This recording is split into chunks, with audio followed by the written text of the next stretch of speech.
Welcome to our Daily Horrors. I'm Meeka Nomicon, and today go play for the game Milk Outside, a bag of milk outside a bag of milk, which is of course a sequel to Milk Inside a bag of milk inside a bag of milk, where we need to once more travel back into the bizarre world and try and help a girl get a little bit happier. Ooh. This has certainly vamped up since the first game. 45, 46, 47, 48, 49, 50, 51. Still counting steps, huh? Have you made sure they're all 50 are on the concrete and not on the grass as well? The store is closing soon. So what does this milk inside of a bag look like? Oh, it's a carton. Well, of course it is. The milk is outside of the bag this time. I missed that. Yeah, the store is very busy this time of night. You heathens! Coming to the shop just as it closes. Hello, can I?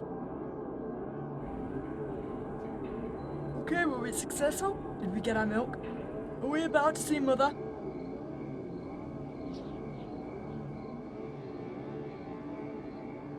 It won't take much time.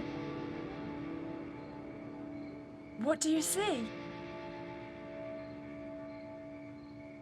Are you sure? Anyway, it's...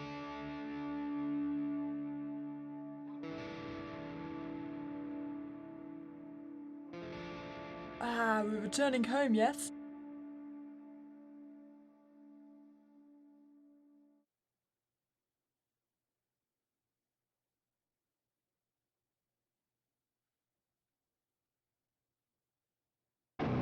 Yes, Mom.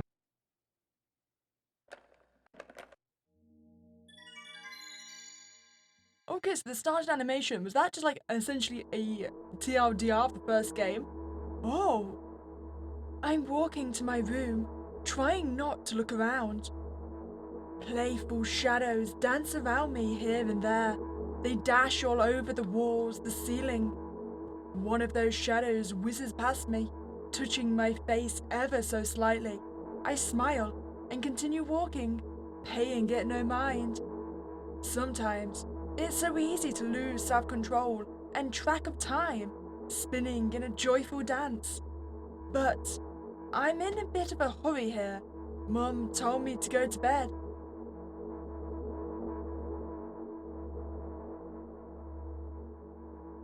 Are the shadows coming with us to bed? I walk past the kitchen on the way to my room. The door is shut, but I can still feel the chilling air coming from the other side. My first thought is that there's a living corpse blowing into the keyhole, laughing mockingly. That's so silly. I'm absolutely sure we have no corpses in our kitchen. I know for sure that we've never had any corpses in our kitchen. I'm absolutely sure that...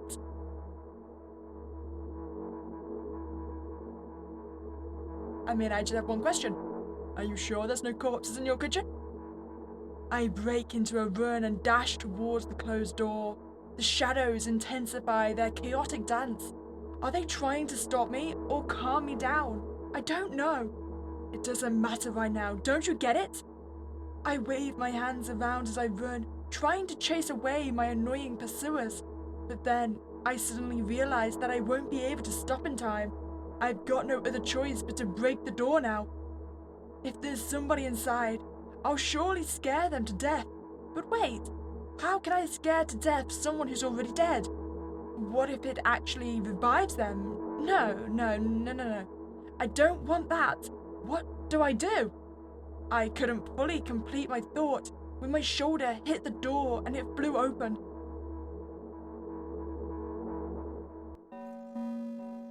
Did we just find Mum? As I expected, there was no living corpse inside, but there was a bag of milk I brought today, sitting right in the middle of the table, watching me with his unblinking eyes. I stare back. Nothing happens. Although, what exactly did I expect? Gratitude? Have I done something that warranted it? A bag of milk probably doesn't care whether it's on the shelf, in a store, or on the table in my mum's kitchen. On the other hand, nobody would drink milk inside the store, which means I took it from the safest place in the world and into the scary unknown. I'm so sorry, you poor thing. But look at it differently. You're allowing the milk to fulfill its purpose, and that is to be drank.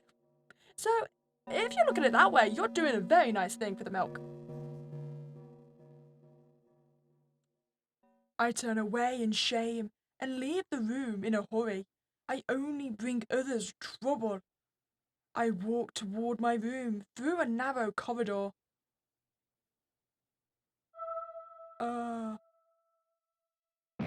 Mother? I don't know why I'm accusing everything of being Mother. All I knew is that Mother was terrifying. I meet a familiar formless creature at the door. It locks me in its clutches and starts sniffing every inch of my body like a hungry dog. I'm not struggling. I know it's useless. I just stay silent and endure its tight grip that stops me from moving.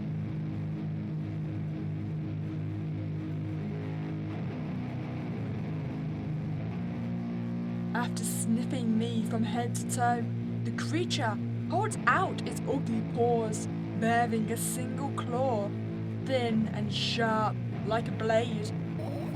Again? I stare questioningly into the monster's bottomless eye sockets. Don't move. Do I have a choice?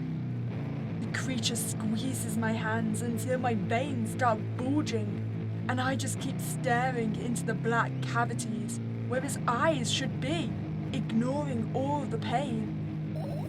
I've promised so many times. Stay put. Ouch! The moment it says that, its claw pierces my arm. I don't feel anything other than the barely discernible crawling under my skin and the ring of tightly sprung sinews. And then the claw injects its venom into me. It hurts!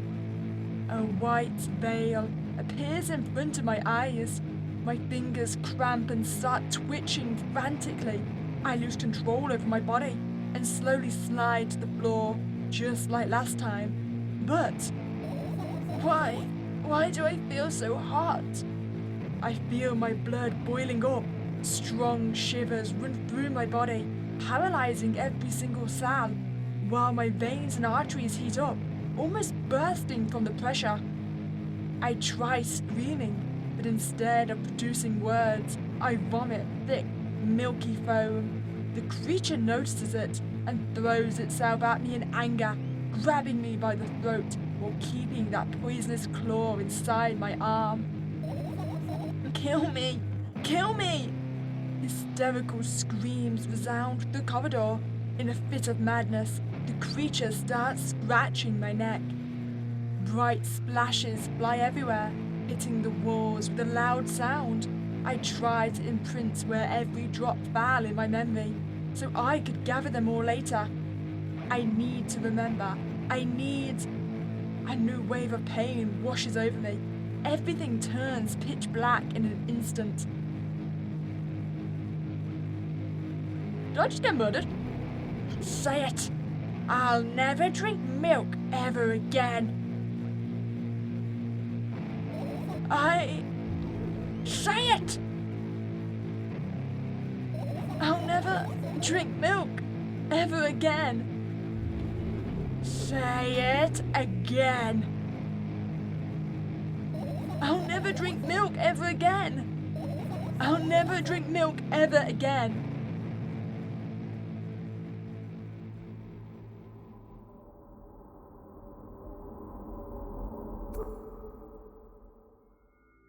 Is this the milk trying to get revenge?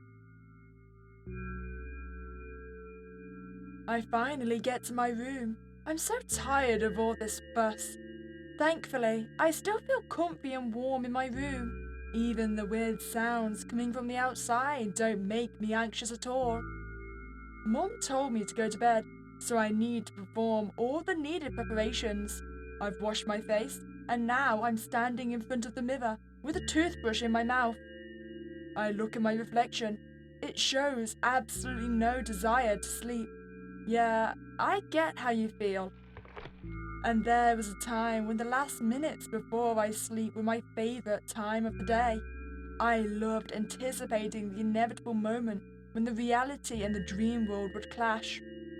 I woke up for that moment's sake, lived through the day for it. My biggest dream was to sleep all day long. It would have been so cool, but the dreams always, slowly, but surely, slipped away, as if somebody fished them out of my head, one after another, one after another, until nothing was left. And now I have to sleep again, even though I don't feel any need for it.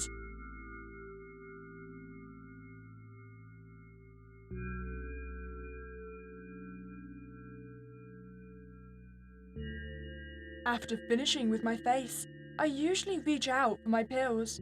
It's funny, but I have no idea how they work separately, since I always swallow them as a bunch without thinking. Now I want to have a better look at it, to twirl it between my fingers, to chew on it. I'd do anything to stall for just a little bit more time. A smooth, protruded red capsule is looking at me. It's covered in a murky, semi-transparent film, but I can still discern its contents. So what do we have inside you? I gently press on the capsule from both sides and, to my surprise, it turns out to be soft and squishy. I press harder and the capsule pops. Sticky, bright red liquid pours out. Filthy. Filthy! The pill flies straight to the waste bin, and I start to rigorously wash my hands. No, there's no way I'm drinking that. Next was a flat pill of the same blood red colour. There were some letters printed out on it. Oh, I get it. This is the medicine that makes me really sleepy. But it's not the type of sleep I want. That's not it at all. It's fake. No, no, no. I don't even want to look at it. The pill flies into the waste bin as well. The next half an hour goes by in a similar fashion. I study every pill from all sides, and then I find a reason not to swallow it. I invent my own medicine instead and enjoy swallowing them one after another, letting myself drown in their healing effects. I'm 99% certain that's not how pills work. I don't think you're buying like Tic Tacs and saying this is gonna cure your cramps or something. I don't think that's how it works. I wish you did. That would make your life so much easier. But I'm not a doctor, so I may be wrong. Hey, my neck doesn't hurt anymore. Ah, power of the placebo, I suppose. Hey, my hand doesn't hurt anymore. Hey, my head doesn't hurt anymore. Hey, my heart doesn't hurt anymore. Hey, my stomach doesn't hurt anymore. Hey, my eyes don't hurt anymore. How come I didn't think of this earlier? This is so simple. I need to brag about it to someone right away. But not to my mum. She'll just scold me. And she's sure I'm already sleeping anyway. I don't want to disturb her without reason. I'll think of something myself. Besides, I just really want some small talk. I wonder, who's going to be my conversation partner? Hey. Oh, it's me again!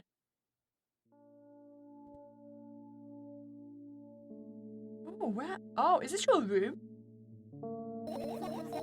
Hey, long time no see. Okay, it hasn't even been an hour, dummy.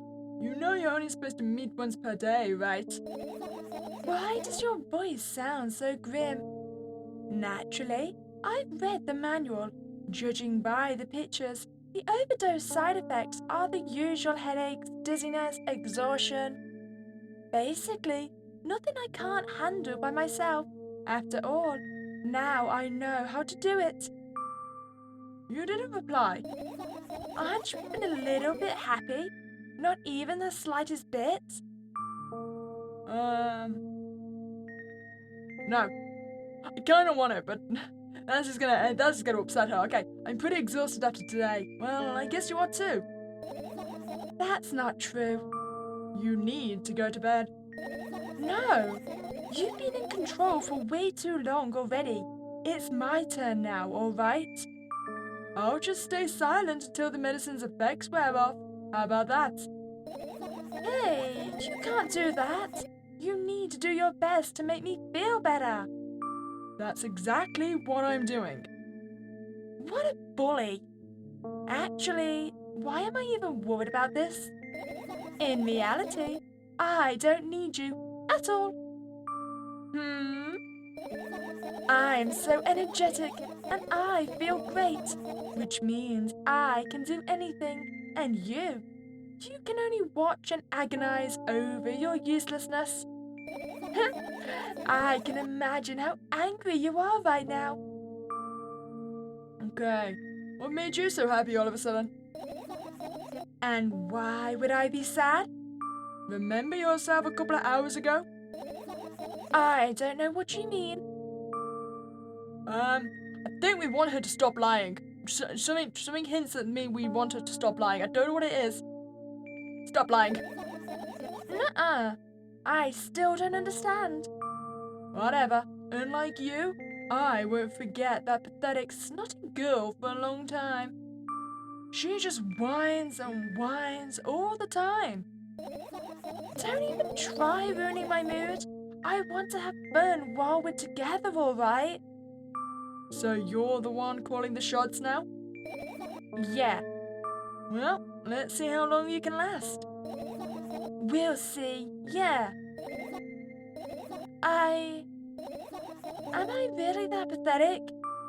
Oh no, I think we've upset her. Say something! I can feel tears streaming down my cheeks, hanging from my chin and then falling on my clothes, burning holes in them. That was fast, but not unexpected. Hey, at least I tried. Go wash your face, then we'll decide what to do with you.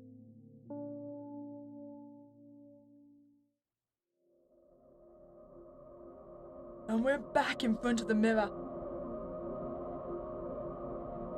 I'm in front of a mirror again. I keep staring at my reflection, trying not to get distracted by the sneery looks on the walls are giving me, trying not to drown in their giggling. But then, me in the mirror also shows me a creepy smile, bares her teeth at me.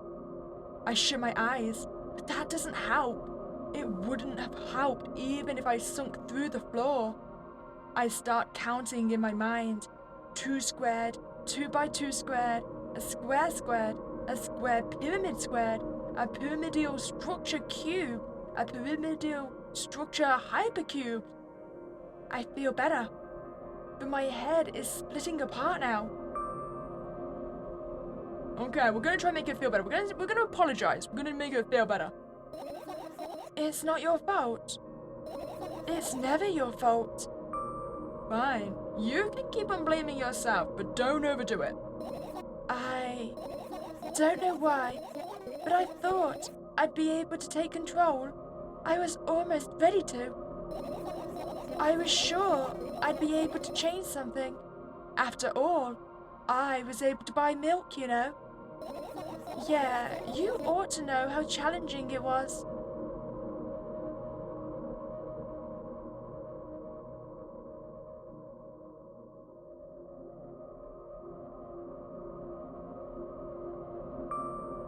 Is that why you threw away the medicine? What a stupid decision, right? Undoubtedly. Moreover, it's dangerous. I know. And you keep pushing me.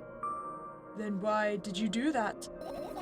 I felt like I'd be able to fight it on my own. It's true, the pain subsided for a bit at the time. But now I feel it triple in force. It hurts so bad. Okay. You know what to do. Dejected, I reach out for the shelf with my medicine. I swallow the pills one after another. chasing away the unpleasant visions that keep floating in my memory. And yet, my mind still draws a terrifying picture. Lumps of coagulated blood in transparent coating travel down my esophagus, scratching its soft walls, leaving behind furrows. I shake my head violently. I don't care if it makes me feel dizzy or worsens my pain. I just don't want to think about something so repulsive. You still haven't changed. What do you mean? You're afraid of being alone. This worries you much more than pain. Yeah, I guess. I toss the last pill into the air and catch it with my mouth.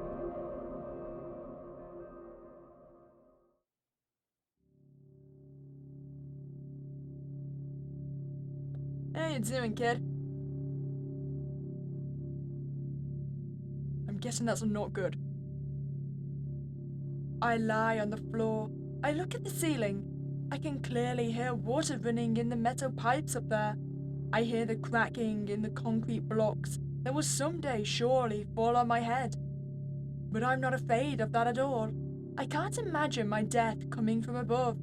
Rather, it's rearing its claws from somewhere below, waiting for me to lose focus.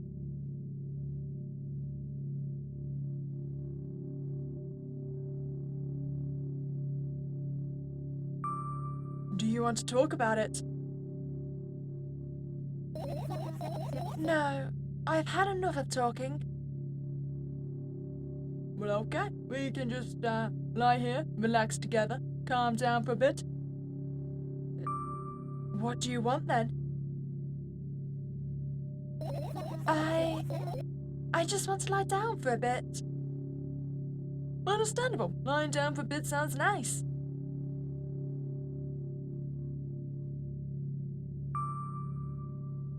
Okay, even if the ceiling is bound to collapse, it won't be today. We'll talk that one. I'm in your head. Can you stay silent? Please. I need to get my thoughts in order. Ah, I do apologize.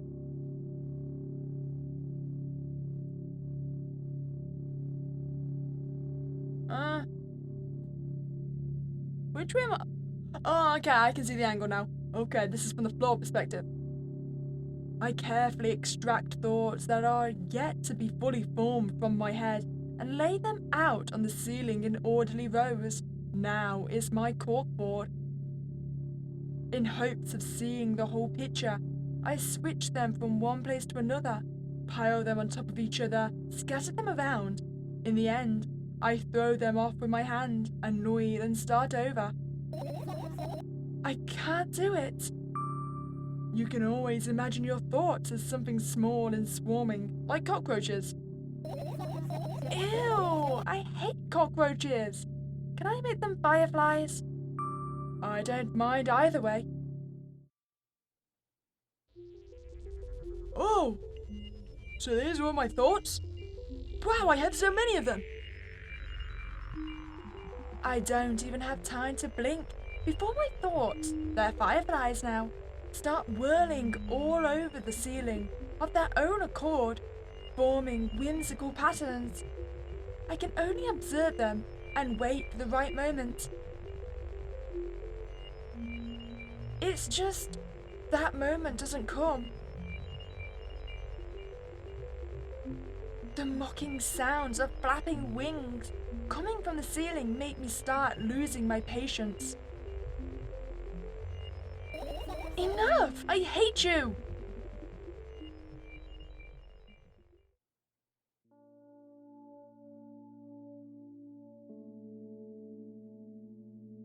I spring to my feet and scream at the top of my lungs. The fireflies scatter. Good job. Now start over. No way. Unstable behavior makes you look bad. I don't give a damn. So that doesn't bother you? Should it? No. A lot of people act like this. Really? There's nothing shameful about snapping at someone, if you have a reason for that. You did have a reason, didn't you?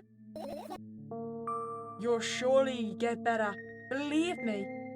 And now, start over. You're at it again. What do you mean? Never mind. And I've changed my mind anyway. Please don't stay silent for this long anymore. I'm having a hard time without your help. Fine.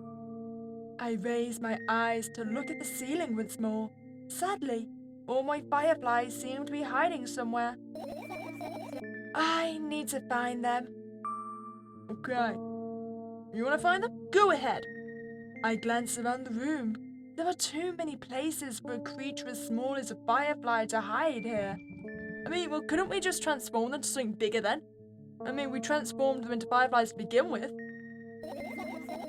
They can be anywhere. Suddenly, I hear a deafening rumble. The clock just hit midnight. It's so late already, but I can't go to bed right now. Will you help me? Please, tell me you will help me.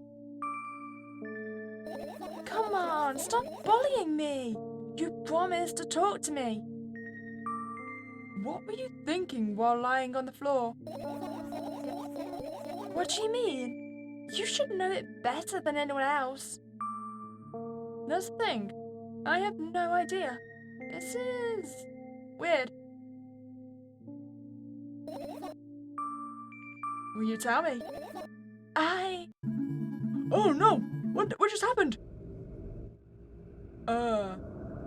Did we just die? I roll my sleeves and start rubbing my eyes intensely. They are so itchy. Why are you crying? My eyes are just itchy. Did you drink milk or did he drink milk? Did you drink milk? I wonder if I tear out all my eyelashes, one after another, will my eyes stop itching? I wonder if I tear out all my eyelashes, one after another, all my eyelashes, one after another, if I tear out all my eyelashes, one after another. What have you done? I need to gather the glass, and then I need to have the bath, and then... Here, drink some milk. No! I stand in the middle of the room, my mouth agape, gasping for air. I think I just experienced death. I don't know any other way to explain what happened. Well, that was surely something. Will you tell me or not? About what? Let's look for the fireflies instead. You're acting weird. Help me instead of running your mouth. I've already had enough adventures before bed. I need to gather my thoughts quickly and go to bed. And my thoughts are hiding from me. To be honest, I have no idea where to look for them. Me neither. I guess we'll have to tear the whole place apart. No, and no! If I make even the smallest of messes here, I'll feel really bad. All the things should stay in their places, and that's it. Why? Are you trying to come up with a reason right now? We'll be nice to you. You don't have to tell me. I don't and I won't. Alright then. So we need to find a bunch of tiny insects inside a mountain of junk without moving anything even an inch? Yeah. Oh my. I have an idea. Last time, becoming a visual novel character helped me achieve my goal. Now I want to be a point-and-click adventure game character. You know, those games have moments where you just look at different objects and something inevitably happens. It sounds so fun. And what about the things you use regularly? Do you refuse to touch them as well? It would make it even more interesting. This is so childish. And want to know what's the best part? You'll be the one doing it. Oh no. Oh yes. I start panicking as soon as I get in a multiple choice situation. I'll just keep changing my mind and end up crying and running away. Do you want that to happen? You're such a handful. Okay. Do what you want. I go to the middle of the room and look around. Where would I hide if I were a tiny firefly? Ah, this is so thrilling.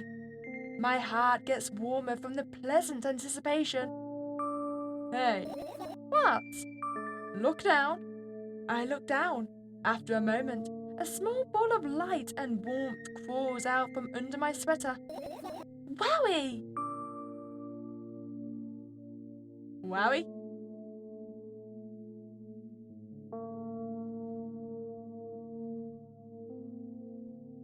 You know, I know fireflies are meant to be cute and everything 'cause they light up, but when you look at them close, they're not that cute.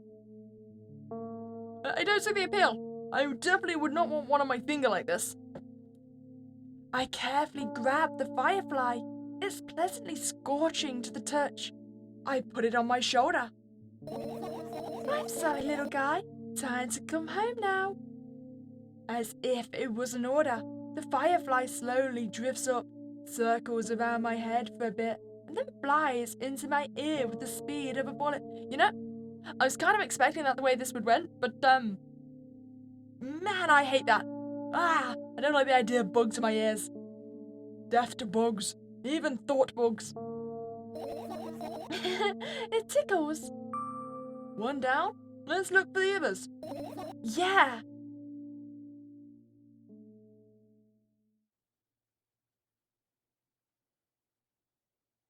Okay, so point and click, right? Where do we want to look? Look at this. Ooh, the bag. I look down. My school bag, worn down and silly, is almost screaming of its own uselessness. From another angle, it looks like a full belly. Its contents are also regurgitating, decomposing, and turning into a sticky, mushy substance. What a cool image! I need to remember this. Totally not cool. Tell me what's inside your bag instead. Nothing special, mostly just all sorts of books. I've taken out all of the pens and notebooks out of there, and I'm not interested in anything else. You used to go to school, didn't you? Yeah, I did. I had a blast all the way. Are you sure you understood my question? Do you think everything in my life should be doom and gloom? Well, you're wrong. All right. What did you like the most there? Well, the rooms were really bright, not like at home. That's it? Don't rush me, let me remember. Well, the beds were also soft, and the food was nice. Oh, so it was like a boarding school then. By the way, I attended all the classes. The others always skipped. They probably got told off so hard. I smiled gently, absorbed in warm memories. You never graduated, though. Yeah. Do you remember your last day there? It was a normal day. Dad picked me up earlier than usual. He told me that I'm already too old for the school curriculum. I also realized that some time ago. The tasks were way too easy. Then we got into the car and went home. Mum greeted us there. We had dinner and went to our rooms. What happened then? I don't remember. And does it even matter? Wait, we could make a tell about it again? Kinda wanna. Tell me about it again. Is your memory that bad? Yes. Yes, it really is. And I've got nearly 500 videos to prove it. Please? Oh, fine.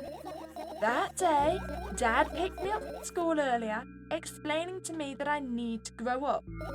It's not like I could completely grasp what he meant. Either way, I didn't resist. We got into the car and went home. Mum greeted us there, we had dinner together and went to our separate rooms. Satisfied? Tell me about it again. Dad dragged me out of the school building while I was scratching and biting. The teachers didn't interfere. That scene was ordinary for them. Who knows what little brat has done? Then he pushed me into the car and we drove home in complete silence. Mum greeted us there. We had dinner together and went to our separate rooms. Please, let's not discuss this further. No, you'll tell me again because your story keeps getting darker every time you tell it. Dad brought milk on our way home. Again. I hate milk so much. Mum was not home. Again.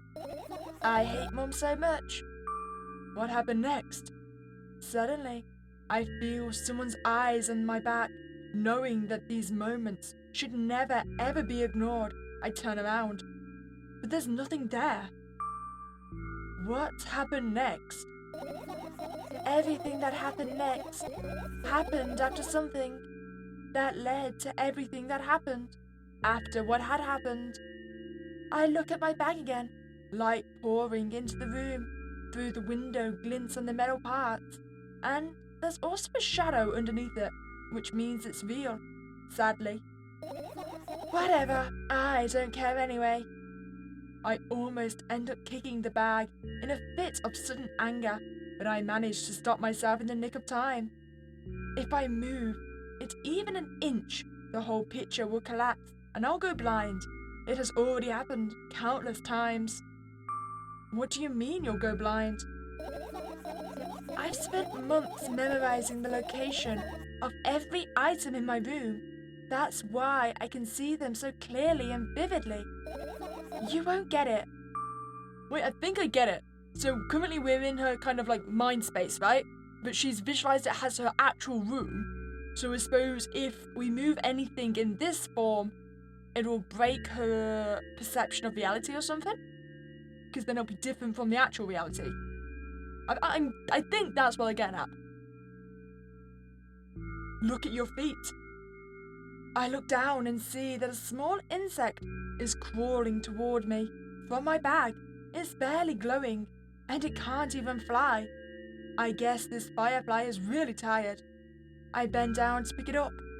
The firefly starts glowing brightly as soon as I touch it, and then flies up. There you go, boy. Good job. After doing a victory lap around the room, it flies towards me with high speed. I shut my eyes, anticipating the firefly to enter my ear. That's exactly what happens. After it gets inside, it buzzes for a little while and then goes silent. This one is kinda sad. I wonder why. It doesn't matter. What matters is that it's no longer alone. Let me guess, that's the thought about the past. Sure, let's continue searching. Okay, so we looked at the bag. Where do we want? Ooh, we can look at the sleep bag, the desk. Ooh, the computer might be good. I look at my laptop. I haven't touched it for years, so it's covered with a layer of dust as thick as my finger. A bizarre item. I fear it. Why? It's a long and boring story. Wonderful. Tell me about it. I insist. I don't remember how it appeared in my room. One of my parents probably brought it here because they couldn't find a better place for it. They didn't prohibit me from using it. On the other hand, they encouraged me to do so. Sure, I've spent whole days in front of the screen. Games, drawing, engineering calculator, 3D modeling. So much fun stuff to do. You had amusing hobbies. Yeah, I did. Before entering the web. Imagine this. You're a hamster that lives underground. You have everything for comfortable living. Did you imagine? As always, your analogies are spot on. Okay, I imagined. Alright, so you're a hamster that lives underground. You have everything for comfortable living, okay? Okay. Wonderful. And here's the situation. You're a hamster that lives... Okay, I got it. Do you want to talk about something else? Yeah. You'll end up returning to that subject anyway. On one wonderful day, someone digs you up from your hamster house and brings you to the pet store. Now, your new home is a cage. It's way more comfortable and warm compared to the underground. And the most important part, you have a lot of neighbours here. Their cages are identical to yours, and the other hamsters look identical to you, too. That means you are all the same. Apart from the fact, they were born at that shop. You'll ask, what does that indicate? And I'll tell you, nothing at all. I forgot what I was talking about. Gosh. Okay, let's start over. This time, try to avoid stupid hamster analogies. You know, I'm not at fault here. So, I had a lot of friends online. Tens, hundreds of them. Impossible to count. Is it impossible though? I had exactly 317 of them. Although, I guess nobody counts the exact number of hamsters when they walk into a pet shop. Hey, don't get distracted. Oh, right. From my 317 friends, 68 were into gaming just like me. 130 of them like drawing just like me. The remaining 119 were into calculators and 3D modeling equally. And when I say equally, I don't mean 59 and a half friends on each side. Alright? You can split numbers evenly, no problem, but math doesn't work like that when it comes to friends. A major conundrum, right? Get to the point. I knew, of course, that no real people exist on the web. I also understood that all my friends died the moment I turned off my laptop. But I still was even a bit worried. Why? Do you know what computer programs consist of? It's just a combination of numbers. Which means my friends are also numbers. Isn't that amusing? Not really. Why do you call them your friends? I mean, everyone who shares my interests is my friend. And I don't care whether they know about my existence or not. Anyways, as I was saying, every program has its own algorithm and purpose, its mathematical formula. And if you solve that formula, you'll be able to predict the program's behavior at any moment. The longer you speak, the less I follow. You don't need to follow me around, just listen. I sit on the floor and the laptop screen ends up right in front of me. The only thing reflected in it is my dim face. A web person is just a random picture and a random string of letters. Words and actions from the web person are just executable code. Hey, let me know if you need a break. One day, someone appeared. From that point on, my laptop was always on. There were no real people on the web, but he was good at pretending. At some moment, I let him trick me. Hey, look! Huh? Suddenly, a firefly slowly crawls out of the laptop's vent grill. I reach for it. I gets on top of my palm, blinking all the while. I think he's trying to say something. I can see that myself. Only I knew what. Looks like a cipher. Don't you want to crack it? I changed my mind. I have absolutely no desire to find out what it wants to say. The firefly stops glowing for a moment after that. Then it starts glowing again, as if coming back to its senses. For some time, it thinks about the further course of actions, then flies up and dashes into my ear. Let's continue searching. And what about your story? You must be mad at me for interrupting you. I'm sorry. If you do everything right, I'll finish my story. Maybe. Do you promise? I promise. And if you forget? Then remind me. With a code word, for example. What code word? I'll think of one later. And for now, let's keep searching for my fireflies. Okay. Wait, these just card. You know we have to click on this now. Wait, I'm not allowed. Are these just cartons of milk? Kind of look like it. Look at the trash, that's a good idea. I get close to the waste bin and look inside it with curiosity. Pill packaging, notebook pages, and other garbage. Boring. There's nothing here. Indeed, no self-respecting firefly would hide in a heap of garbage. Can't disagree with you there. Okay, so we've got our bedding, we've got the notes. Pills, shelf, cupboard. There are so many places to check. I don't even know where to start. I want to do this actually. And what are those? Those. Those are the photos of my best memories. But they're blank. I stared at them so intensely that I burned them with my eyes. Now they're just covering the cracks in the walls. Cracks? Forget it. Are we continuing the search or what? Okay, we are. Interesting. I don't know what to click on next. There's so many things. Okay, how about the pills? I look at the mound of pills and it makes me feel dizzy. I don't want to think about it. I don't. What's wrong? I've almost skipped my dose for today. How reckless. I could have died. Okay. Hey, calm down. You've already fixed that. Yes, because you ordered me to. Things could have been much worse. Yeah.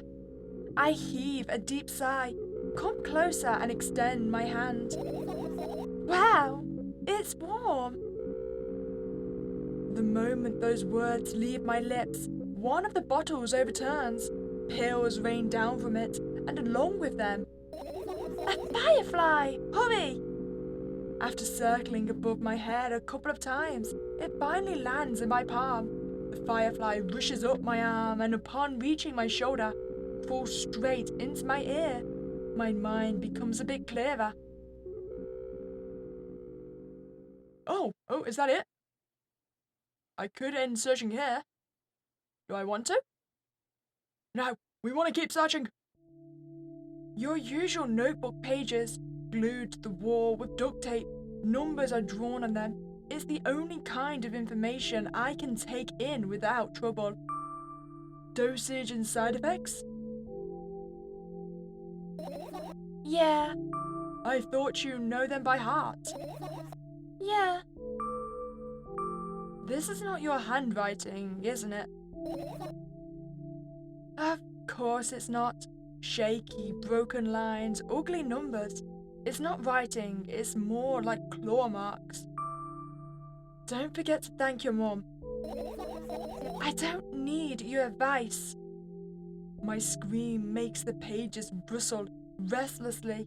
After a moment, a firefly appears from underneath one of them. After looking around in a businesslike manner, it takes off into a businesslike flight and ends up entering my businesslike ear. Hey. Let's continue searching. Okay, so we can't do the glitch one. We've been in the trash. Okay, so good news is it does not glow up when we clicked it. Oh, there's so many things to click on. We're gonna click them all, we know it. I turn my eyes toward an inconspicuous shelf near the mirror. There's a glass with a toothbrush sitting on it, and a small towel is hanging nearby. What a wonderful sight! My fireflies are smart and good. They would never get in there. They know about personal hygiene. Okay, let's look somewhere else. I wonder if there are any more like key spots that are going to give us like big backstories. I tilt my head backwards and almost fall over. The closet is hanging under the ceiling, at least 300 feet off the floor. Are you joking? Even though it's my room, not everything here is for me to use. Whatever. I don't care. Yeah, I don't care at all. Like, totally, and I'm definitely not worried. Not even the littlest bit. Not even a smidgen of the littlest bit. Not even 1,000%. That's how much I don't care. Hey, I'm not even done telling you how much I don't care. From this moment on, I'm ignoring you. Oh, no you don't. Then act normal. Yeah, the thing I'm told, the more someone tells you they don't care, the more they really, really care. Right! Insects enjoy pollinating the flowers and stuff like that. Yeah, I guess. I get close to the flower shelf. I sniff around. The leaves smell of dust and cardboard and death. You know, those plants are long dead, right? I'm not sure a dead plant will be able to attract any insects. Well, we kinda don't have a choice here, you know. Still, you're right. Let's continue searching. Why don't you just throw them out? Weren't you listening to me at all? Debatable. Okay. Look at the grill. It's not easy to get out of here. Okay, well that was a quick one. Oh, we can look at the light bulbs as well. Maybe if we turn them on, it'll attract them. Are you serious? What's wrong? Just thinking about it, why would fireflies be attracted to light? I mean, like attracts like? Or light attracts light in this case? I think they're quite self-sufficient already in that regard. Well, only if they purposely want to lower their self-esteem. Okay, how about the alarm clock then? I look at the alarm clock. Time continues its unstoppable flow. It's so late. Are you tired? You bet I am. I let out a theatric yawn and hold my arms to the side. 1, 2, then I raise them above my head. 3, 4. Maybe a little workout will help me freshen up. Good idea. Do you remember the exercises you've been taught? I think so. I take a hesitant stance. What was it? Heels together, toes apart? Whatever, I'll go with that. Countdown 5 minutes. Fine. You have a clock right in front of you though. I can't look at its hands for too long. At first, I feel like they start moving in the wrong direction, and then they disappear altogether. And then, things always get messy. Last time I saw a pair of eyes on that clock face. And also, I used to hear voices back in the day. They pleaded for help, I think. What a mess. Truly a mess. It was a mess, right? A mess. Well, are you counting down? My God, finally! What do you mean? I was trying to get through to you for half an hour. Huh? Forget it. Do you see the firefly? No. Let's continue searching then. Okay. Ooh, is this a radio? We've got 2 radios.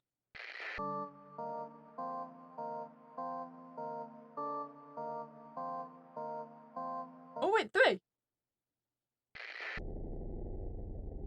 each have a different thing. What's this one? Interesting. Let's do it. The umbrella emanates a faint sense of coolness. No wonder. It's the only thing that defends me against the thunderclouds that gather under my ceiling. It's such a blessing that it can do it without my help. Still, a firefly won't hide in a place like that. It will catch a cold and be unable to fly. You don't want to check it? Why? I'm sure we won't find anything there. Well, okay. What about inside? I doubt it. All the compartments are locked. What if? I don't even want to think about what's inside. Who knows what I'll end up imagining? Interesting. This is my sketchbook. Half of its pages are blank, which means it'll still be good for a couple of years. You draw that rarely? Why? Isn't that obvious? If I run out of pages, I'll have to buy a new sketchbook. I can't get to the stationery store on foot. I'll have to take the bus.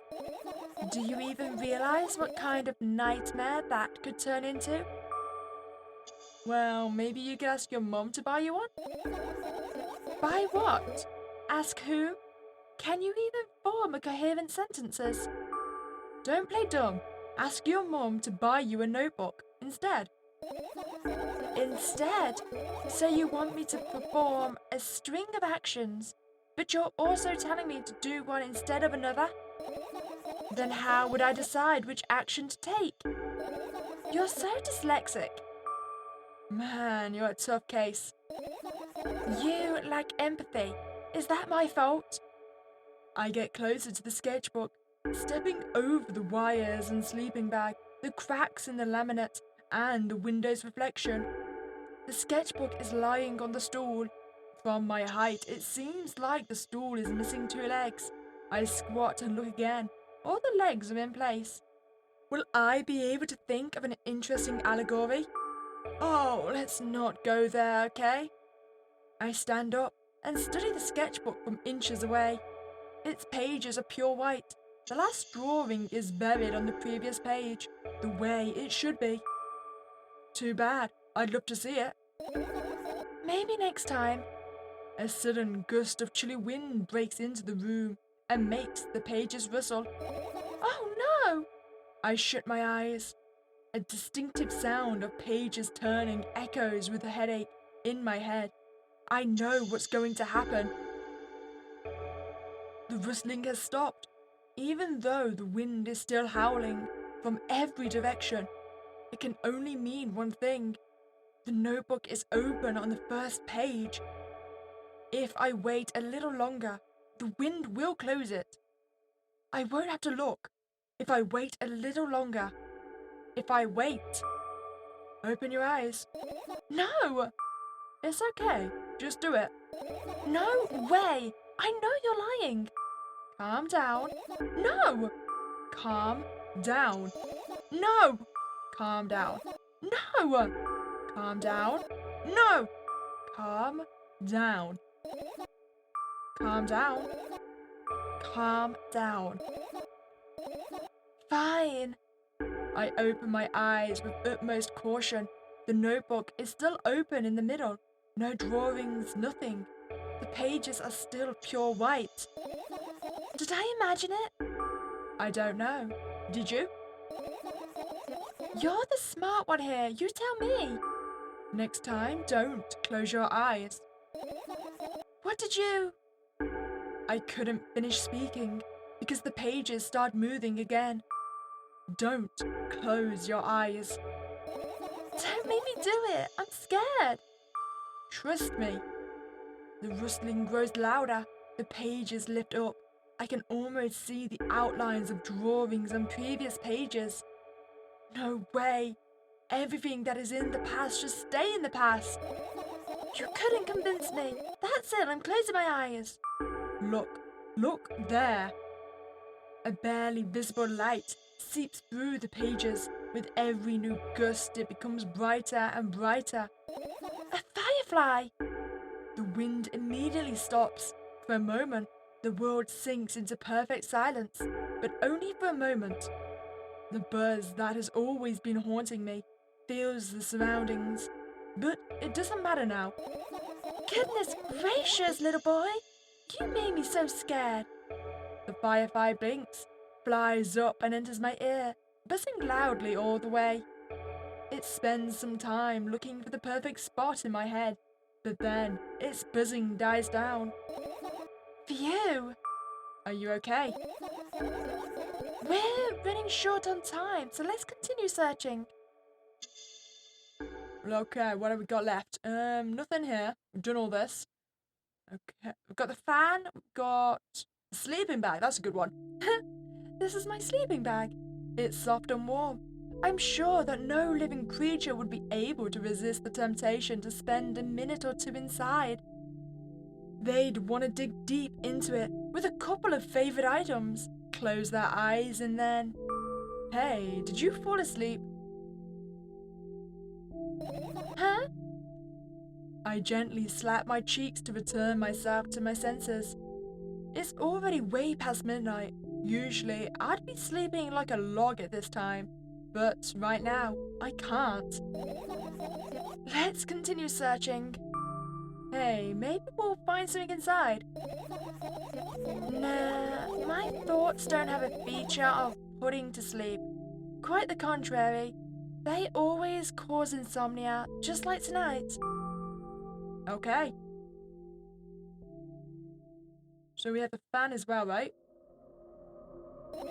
Huh? What's funny about that? I imagine myself being a firefly that is looking straight at a giant fan. And I'd be so jealous. The only thing preventing it from flying is a cage it's locked in and the cable.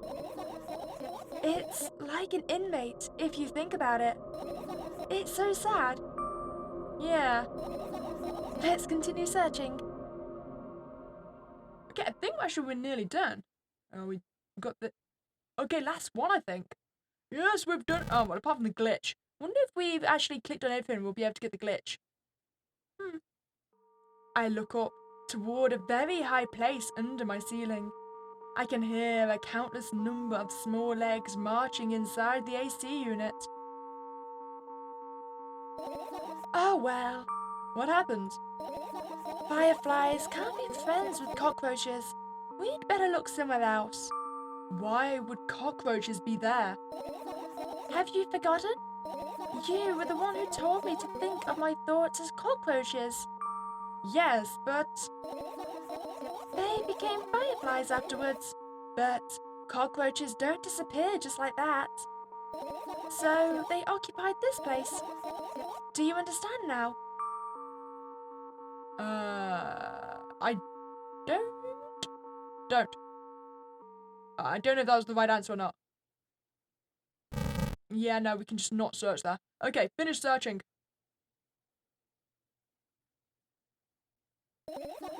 You found all of the fireflies! Amazing! I guess. I've managed to gather my thoughts, but something still worries me. On the other hand, I wasn't supposed to be happy anyway. Why not? If I lose something and then find it, it's just going back to the starting point. No changes at all, a zero sum. And happiness is always about being positive, right? You shouldn't think too much, it hurts you. I want to sleep. How about you get some fresh air before sleeping? What do you mean? Well, go to the balcony, breathe in some air. Somehow, those words triggered a panic attack in me. I subconsciously step away from the balcony. I don't think that's a good idea. Oh wait, didn't our dad go over the balcony? Like he was a pancake on the floor, right? Why? This may sound silly, but I feel like someone is watching me. Oh. Oh, okay. We're supposed to be nice to her, right? Alright, let's stay here. Yeah. What are you going to do? What's with this silly question? I'm going to sleep, of course. Hoping that tomorrow will only come after a year or a decade. Imagining myself to be outside of my mortal shell, but at the same time still being me. Ridiculous, like milk outside a bag of milk. And yet, you don't have to talk out loud for me to understand that you're worried about me. I know that already. I also know that our time is running short.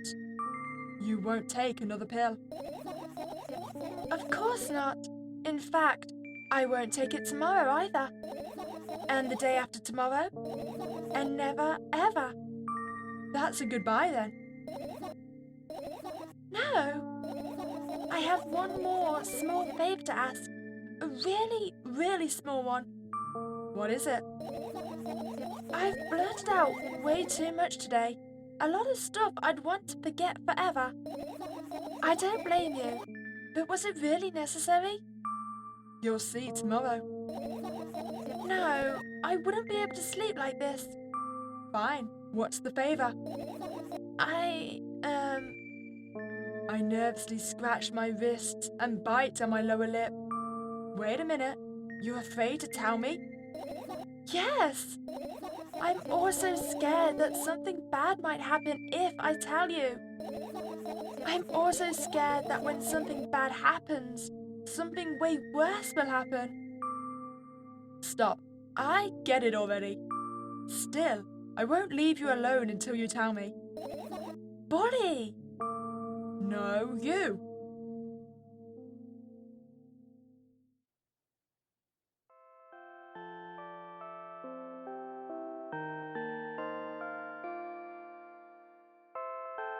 I crawl into my sleeping bag.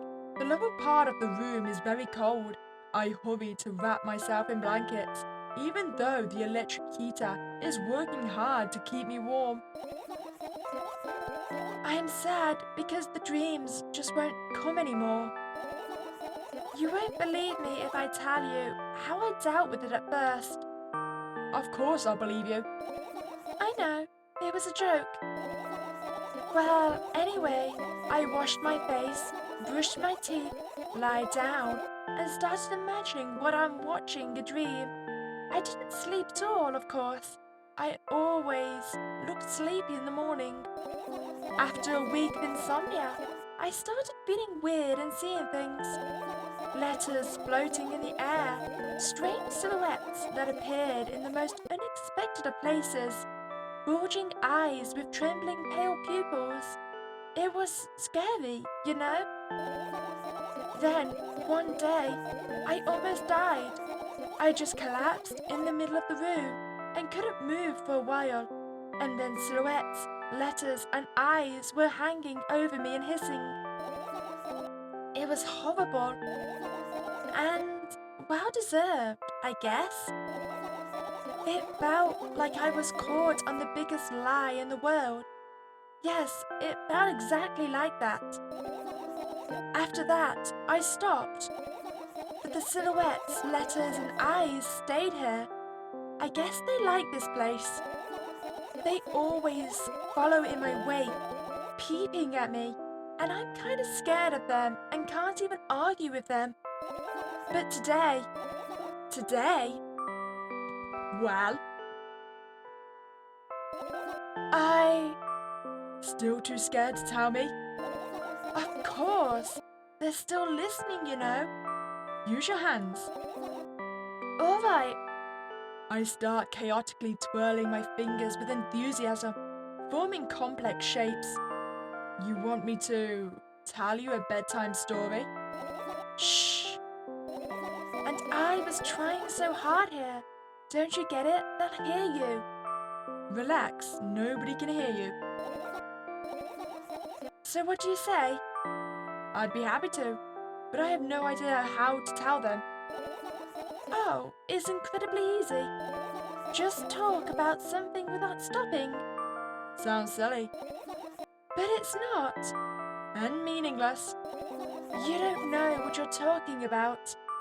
I know enough to realize that we'll just end up wasting time. Let's focus on something actually important. Boring. Fine. Close your eyes.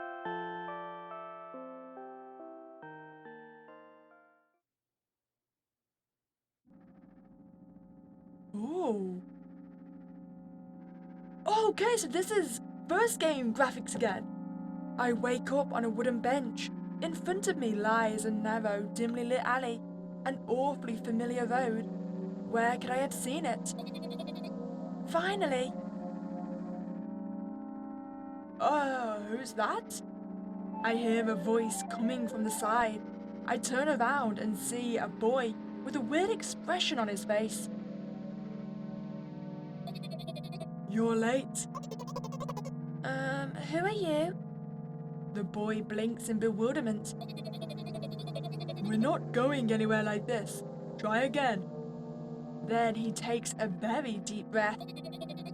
You are late. I stare at him, confused. He stares back, also confused. Sorry? The boy nods, satisfied. See? Much better. Do you have a name? My name's Treska. I give the brat an evaluating look. He's so young, yet already coming at me with questions like that. None of your business. And besides, will anyone tell me what I'm doing here? Hey, that's rude. It's not like there's somebody else here besides me. Haven't they told you anything? I know all there is to know for one. About what? You're obligated to escort me to the store. Treska says that and strikes a victory pose. No way I'm doing that. You do understand that refusal is futile. Well, aren't you full of yourself? I'm serious. I'm not the one who decided that. Do you think I'm delighted in your company? He's weird, constantly shifting between happiness, sadness, loudness, silence. He's a wacko, and his name is stupid. Are we going or what? You can go, and I need to think. I'd be happy to, but I don't know the way. Treska puts on a cunning smile. I bite my lower lip in frustration. I'll be honest with you, I don't like you. He simply bursts out laughing in reply. I do like you, though. Then he grabs my hand without hesitation. I don't even have time to retort. Lead the way. Our trip to the store went fine, if not for the fact that Treska was walking way faster than me. And, on the other hand, at times he stopped abruptly and went backwards, studying the ground underneath his feet. In the end, the trip took a lot longer than it should.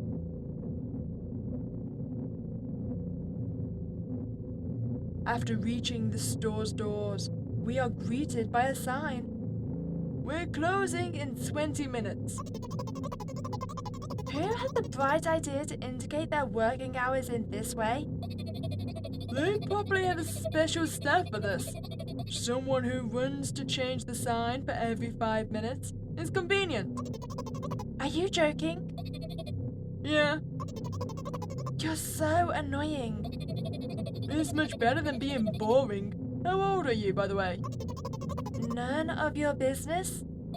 What's your name? None of your business. I was ready to slap the living hell out of the brat, but a scary-looking man suddenly appeared behind the glass. He's holding a cardboard sign that says, "We're closing in 15 minutes." Let's go. What are you waiting for? Huh? Oh, yeah. After another round of going across the long row of canned products, we realize that we're lost.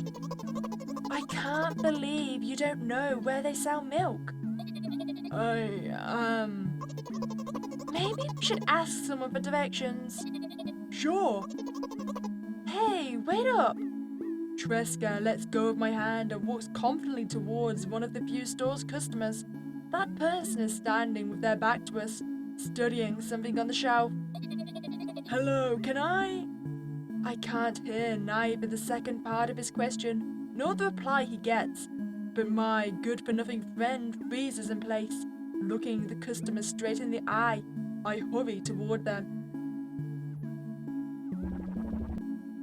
Is he yours? The customer talks to me. He speaks with disgust while wearing a scornful expression.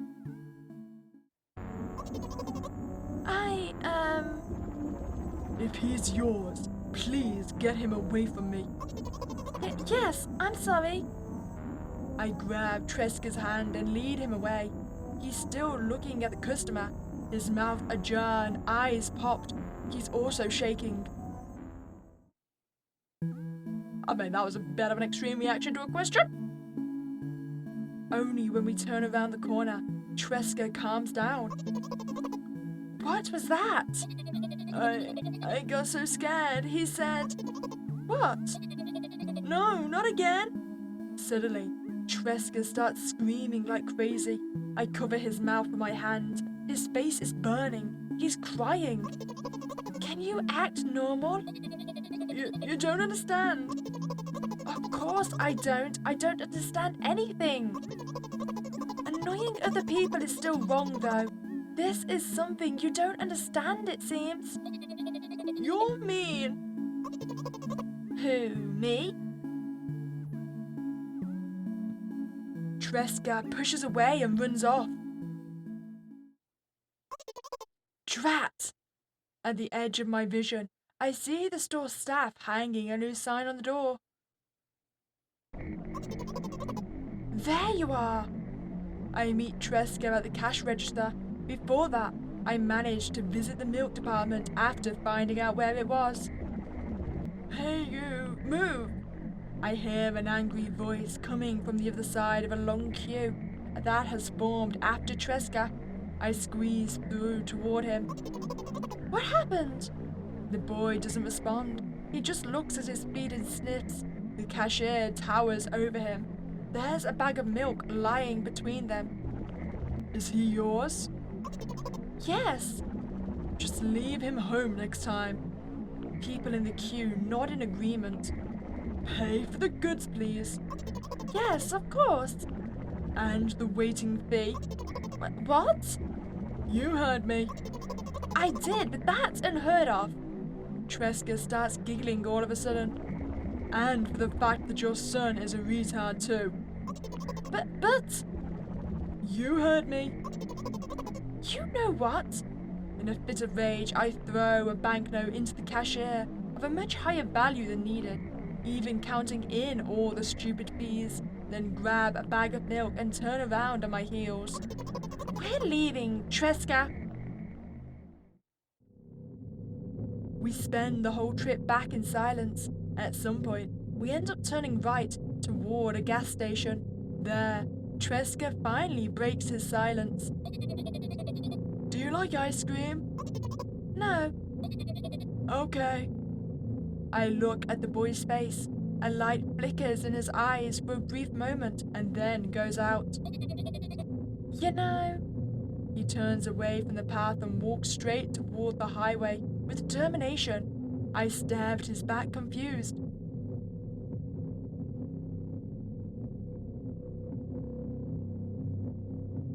You okay, kid?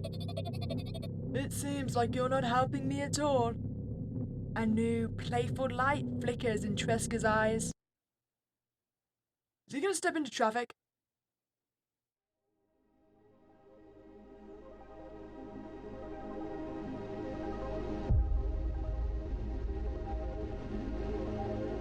I think I did the wrong thing.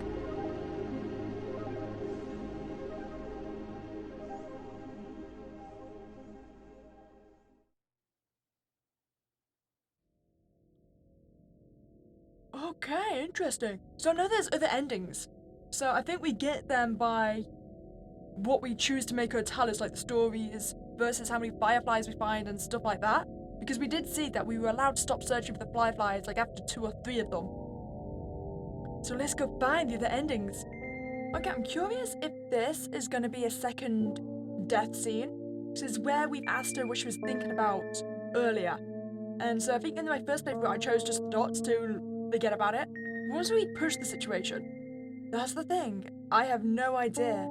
This is weird. Will you tell me? It is death, I knew it. Ooh. Plants by a wall? They seem kinda dead. I roll my sleeves and start rubbing my eyes intensely. They are so itchy. Okay, why are you crying?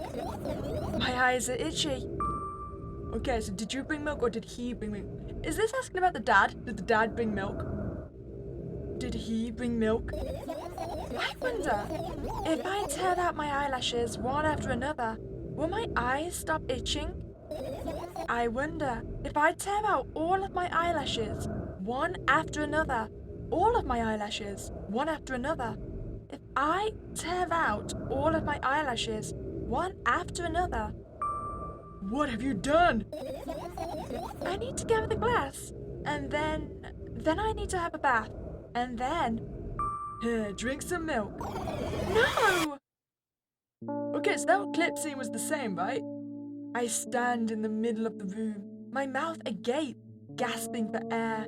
I think I just experienced death. I don't know any other way to explain what happened. Well, that was surely something. Will you tell me or not? About what? Let's look for the fireflies instead. You're acting weird. Help me instead of running your mouth. I need to gather my thoughts quickly and go to bed. And my thoughts are hiding from me. Okay, so I think I'm going to stop there. I haven't clicked them all. I found 4. And I was kind of thinking maybe if we choose the fireflies that she finds most upsetting, like the thought, because each firefly has a 4, right? So I picked the bag from the situation that happened with her dad, the laptop because of friends' conversation, and that seemed like a bad story for her. And then I picked the pills and the notes. So I'm curious if the combination of the type of fireflies we pick is going to give us a different ending. So let's finish searching.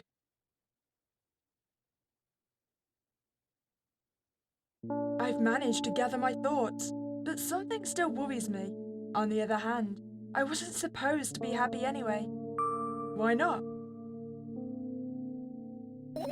If I lose something and then find it, it's just going back to the starting point. No changes at all. A zero sum.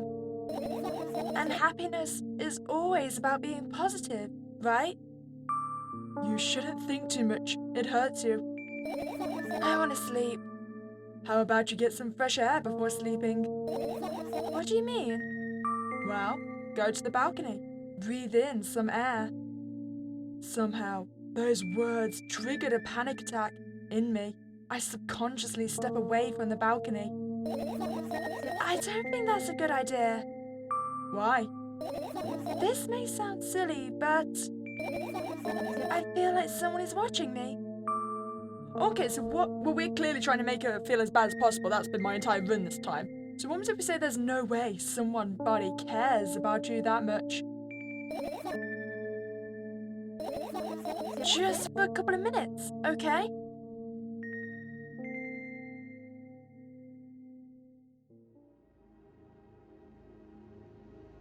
Okay. Wait, so is this like a giant cylindrical apartment block?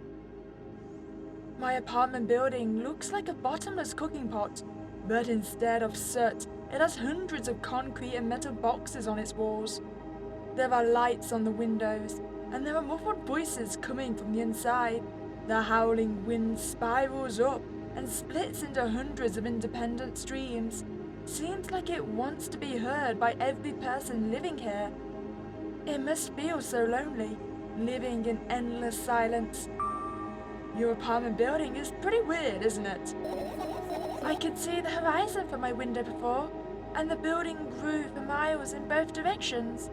I guess at some point it circled around and closed in on itself. Nothing unusual about it. How do you feel? I definitely feel. Sometimes that's more than enough. Still, you're anxious, aren't you? Of course. Moreover, I'm completely terrified. Was it that obvious? You're looking in every direction, but not up. Ah, this. I've already told you, haven't I? About what? About, small stuff. Can small stuff make you terrified? It's hard to explain. I climb up the metal railing and let my legs hang down.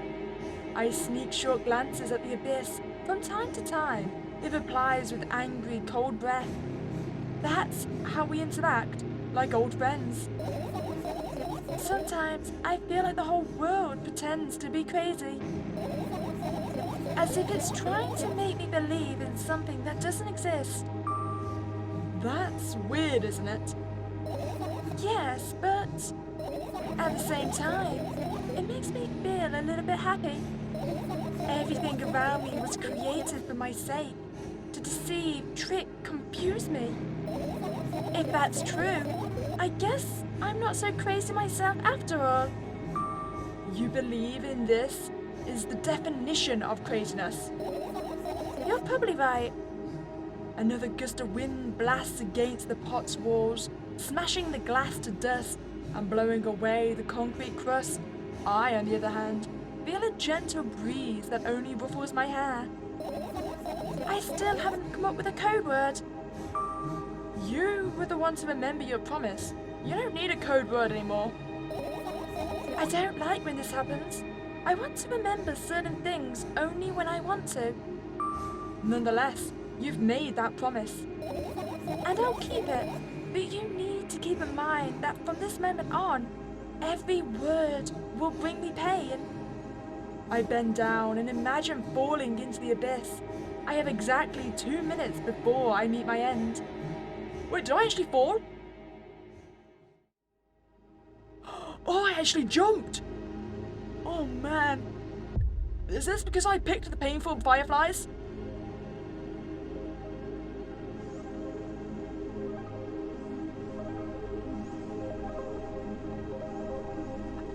I wonder if you jump every time you go to the balcony. I had a friend on by, my best friend, even though the combination of letters he used instead of his name wasn't that cool. Well, the combination of pixels he had instead of his photo was also boring and unattractive. This is so strange and wrong, breaking the rules of being online. Why was he doing that? Maybe his code was a few lines short. I don't quite get what you mean. I can tell you. You can't find them anywhere, but I'm smart, so I figured them out myself. Although, I'm not sure if I should divulge them. Why? When I try to say what I think out loud, I tend to make mistakes. If I make just a single one, everything that comes after contradicts my thoughts. And I end up with the opposite position. And I don't want that. According to that logic, it'd be better for you to keep your mouth shut forever. Yeah, that's my dream. Keep my mouth shut. Never get up from bed. Never see or hear anything. Just dream on and on. Oh, why is everything so terrible? Don't get distracted. So, what was about your friend? My friend? Ah, yes. He was brazen enough too. Come on, gather your thoughts. He somehow made me believe he was real. He kept describing someone else's life to me in detail, as if it was him. And he expected me to do the same. And then I told him everything about myself without hiding a single thing. I grit my teeth. The wind whips my face without mercy. It slices my skin into uneven strips, as if it's a piece of thin cloth. He knew more about me than anyone else in the world. You know what he did? Yes. Sending an army of bots to harass me? was probably fun. And what's most important, it was a win-win situation. They spawn here and there, simple bits of code that are effortless to run. No wonder the algorithm assigns that pattern more often than others from the list. Text and video generators get to work at the same time. My name surfaces on the web more and more. It's unbearable. Unbearable. From around every corner, every balcony, ceiling, attic, wall, I always feel many pairs of watchful eyes directed at me. And now, they watch me. But I'll put an end to it.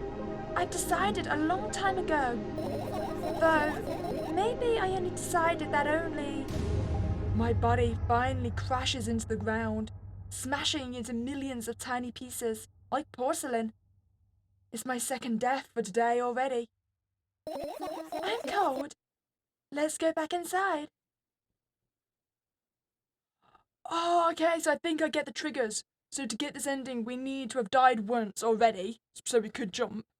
We needed the laptop story, so that would trigger the whole code situation. And I'm guessing then only having 4 fireflies? So maybe you just needed to have not all of them, and pick the bad ones. I'm guessing that's the trigger. I return to my room. Thankfully, it hasn't changed one bit during the minutes I was outside. Without a second thought, I go toward my laptop and yank the power cable from the outlet. That's it. That's it. That's it. What are you going to do? What's with the silly question? I'm going to sleep, of course. Hoping that tomorrow will only come after a year or a decade. Imagining myself to be outside of my mortal shell, but at the same time still being me. Ridiculous.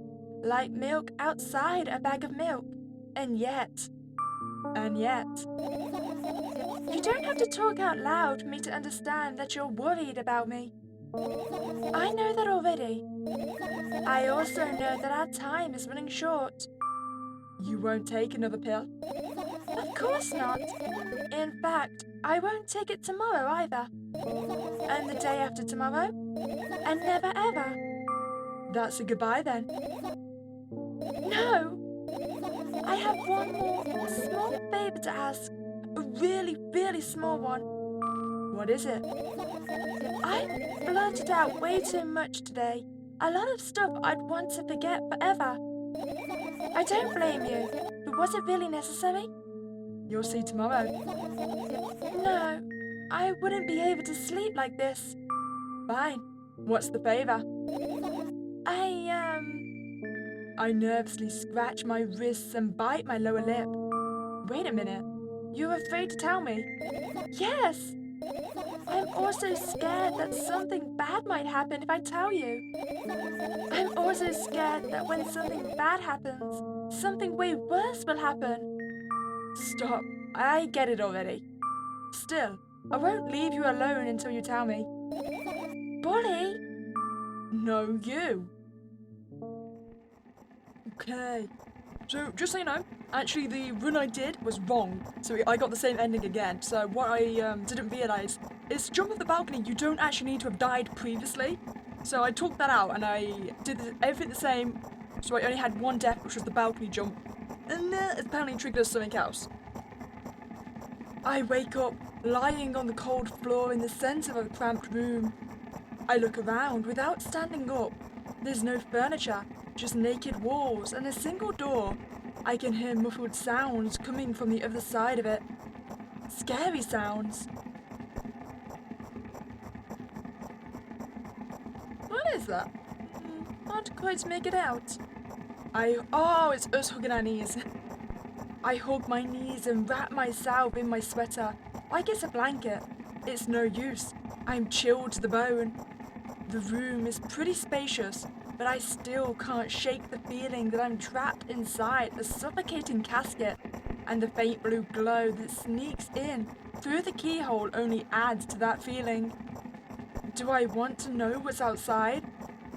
As if on cue, An inhuman roar comes from the other side of the door. It becomes louder and louder, more and more distinct with every passing second. Somebody or something is getting closer. I curl into a ball, trying to take up as little space as possible. Maybe I can become invisible or become smaller in some miraculous way. In the meantime, the howl becomes unbearably loud, but only for a moment. Then it sheepishly backs off until I can't hear it anymore. I finally decide to stand up.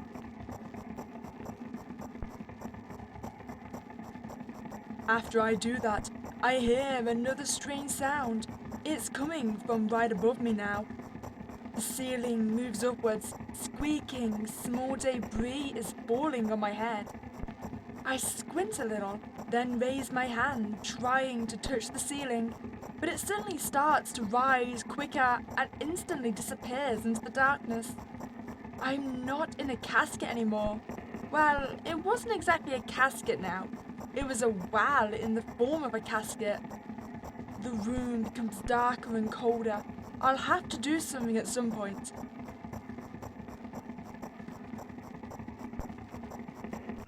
Hours pass. I frantically run from one wall to the other, delirious.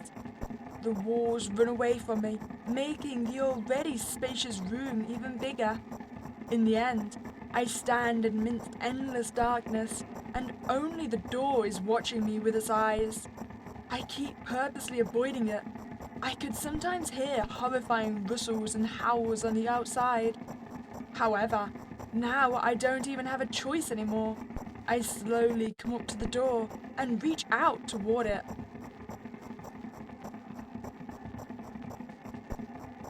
As expected, the door also moves away from me. I continue moving forward, my hand stretched out. I don't want to lose the only source of light in this pitch-black darkness. At some point, I get tired of sneaking up on the door, like it's some wild animal, so I lunge at it, trying to grab the handle. However, at the last moment, the door whizzes away and I fall to the cold floor, unable to keep my balance. It hurts.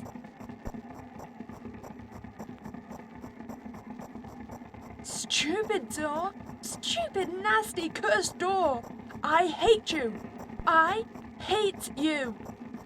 I scream at the top of my lungs. I finally let out all the despair that I had bottled up. I slowly realize how horrible the situation I ended up in.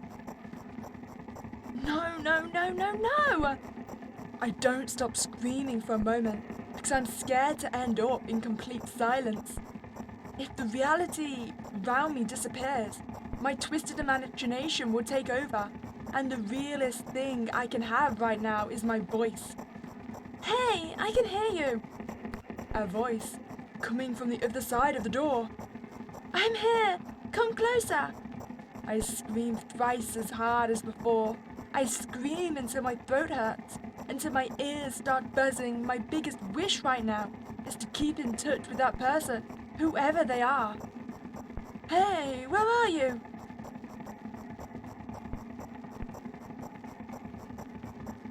I rush toward the door, stumbling on the way. I keep running for a minute, for 10 minutes, but the door isn't even an inch closer. At the same time, the distance between us hasn't grown either, which means I watch it in speed. I just need to make one final push. I gather the last bit of my strength I have and I push my legs off the ground. The jump feels like an eternity. I stretch out my hand, almost touching the scratchy wood.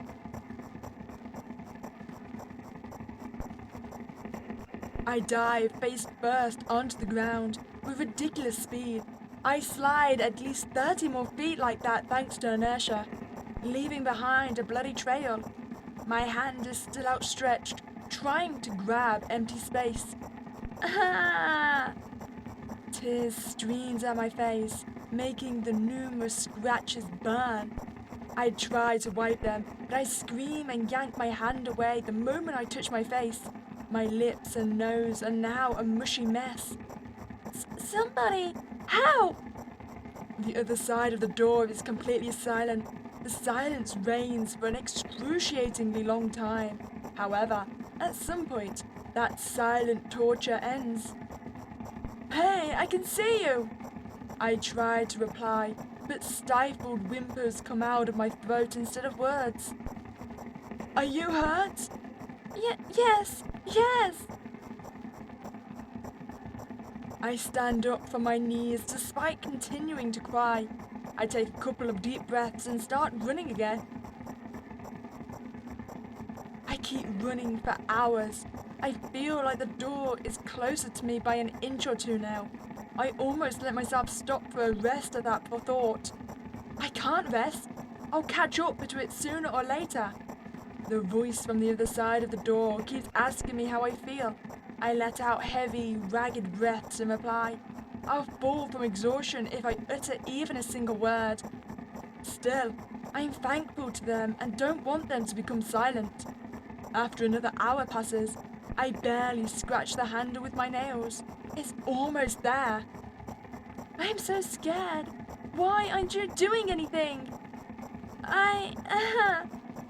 Why are they doing this to me? Don't they understand how painful this is for me? Almost there. You're scaring me. Go away.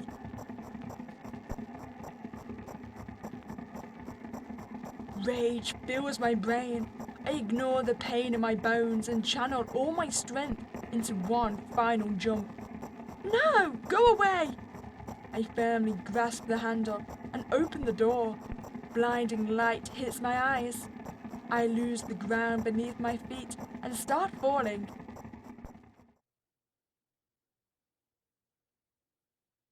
I'm lying face down in grass. I smell water, earth, and the dampness of the night. And grass, of course. The wind tickles the back of my head. It howls and jumps around restlessly. Lying down like this is unpleasant and rude when nature is so alive around me, with sounds and, I'm sure, colours too. I stand up, full of anticipation.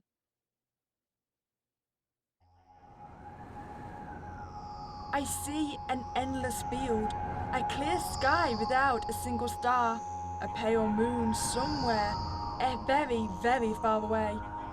I shake my head and try to focus my eyes on anything, but to no avail. My surroundings are just too vast.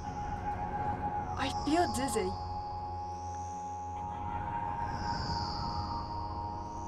Bam! I'm lying in the thick, wet grass again. But this time I'm looking at the darkness of a night sky, instead of just darkness. Is there any real difference though? The wind howls. It's clearly upset, but what can I do about it? I hear an indiscernible echo coming from far away. A wolf or someone else. Does it even matter? I'm in the grass. Nobody can see me. Ooh. The echo draws closer and closer. At some point, I realize that it's not a wolf.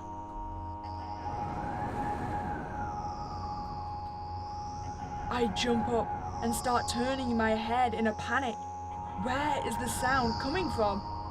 I haven't said that out loud, but got an instant reply. Ooh. Hey, I can hear you. My voice runs across the field, mixing with the rustle of the grass and the howls of the wind. It feels like I'm about to get absorbed by them, but... Oh. Hey, where are you? Ooh. I can't understand where I should run to, and if I should run at all. Somebody clearly wants me to find and help them. Maybe they're hurt? The grass tickles my heels while I drag my feet in the direction where I think the sound is coming from. It's just, there's not a single tree or stone around, only an endlessly wide field. I hear a resounding, painful scream. I shut my eyes and cover my ears. I suddenly feel scared. The screams turn into a cry. I carefully raise my head, still scared to death. Somewhere, very far away, among thick grass, I spot a silhouette. Just a small black spot, but... Hey, I can see you! The silhouette doesn't move, but the sound is definitely coming from its direction. No, it's not a scream. More like a whisper or a wheeze. Oh. Are you hurt? No reaction again, just muffled sounds. Maybe it's the wind going mad, and the black spot is just a stone or a tree.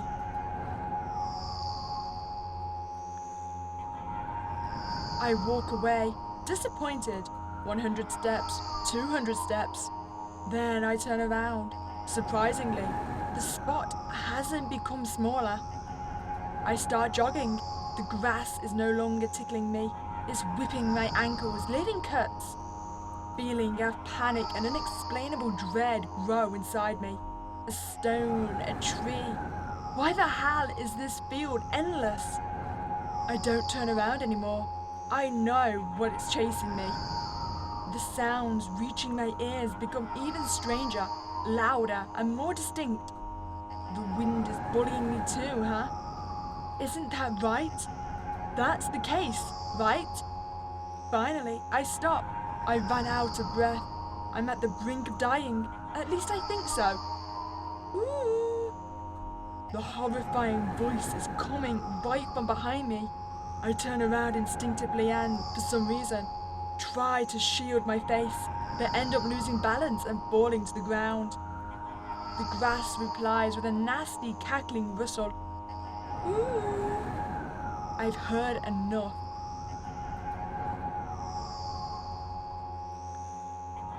I spring up. The silhouette is still there, at the same distance as before. It's standing there, without moving an inch. I'm scared here. You know, why won't you do anything?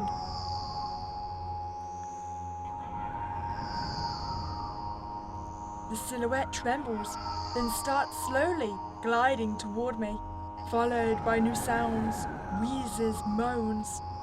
Fear shackles me. I can only stand and watch the approaching black spot. My lips are parched. I speak in a voice I don't recognize. You're scaring me! Go away!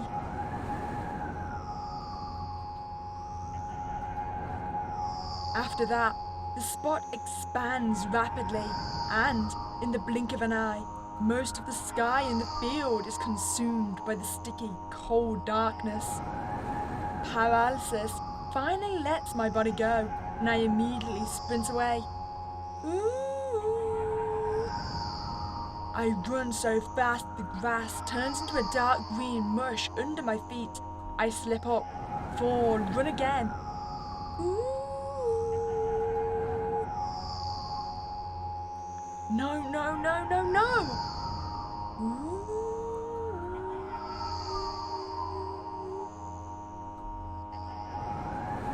No! Go away! An unknown force turns my head with a crunching sound, and this darkness consumes everything.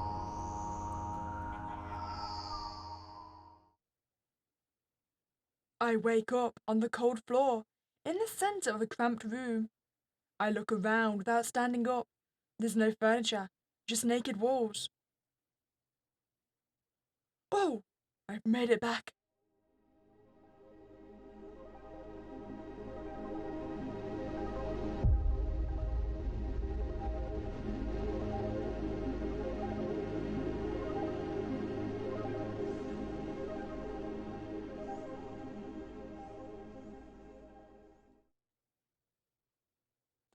So we really did give her a nightmare with those memories we picked, huh? Okay, let's go find the other endings. Okay, so I was thinking for the next ending, what if we tried to go for all fireflies, no deaths, because that I still don't know what to do with that, if there's anything you can do with it, because I think I've got all the fireflies, because we had pills, a laptop, wait, you can pick, what? How have I missed that? What is it? What's this? Wait, that doesn't explain anything. What was it? Did I just find like a strip of gum or something? How did I miss that before? Well, okay, I can understand how I missed it before. That's the tiniest little bit of slither. Okay, we've got that. I'm not entirely sure what that was. But yeah, I'm going for... Okay, so absolute no death so far, so I haven't died a single time. I think... Do I want to go to the balcony or not? I don't know. We'll finish searching though. You found all the fireflies! Amazing! Okay, wonderful. So I'll jump us in when sync changes. Hello, thank you for choosing our pizzeria. You know, this place is so empty, though I don't feel particularly good or bad because of it. I'm all alone, but at the same time, it feels like I'm not. There's a lot of thoughts in my head. They always keep me entertained.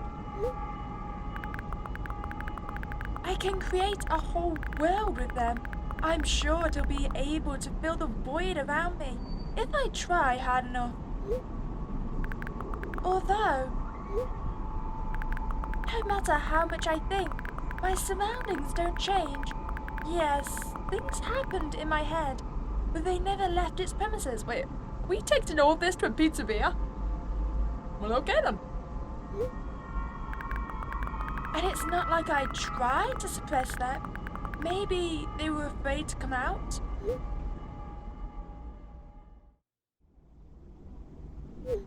What kind of pizza would you like to order? Anyway, there's so much space in my head that I could be put to good use. So every thought would make a senseless and merciless circle in my head, destined to go back to where it started. But there should be an end somewhere. You can't wander around forever. What do you think? I know it sounds scary, but it's not scarier than constantly existing among the void. This place is safe, and nothing bad will happen here. Nothing good will happen either, though.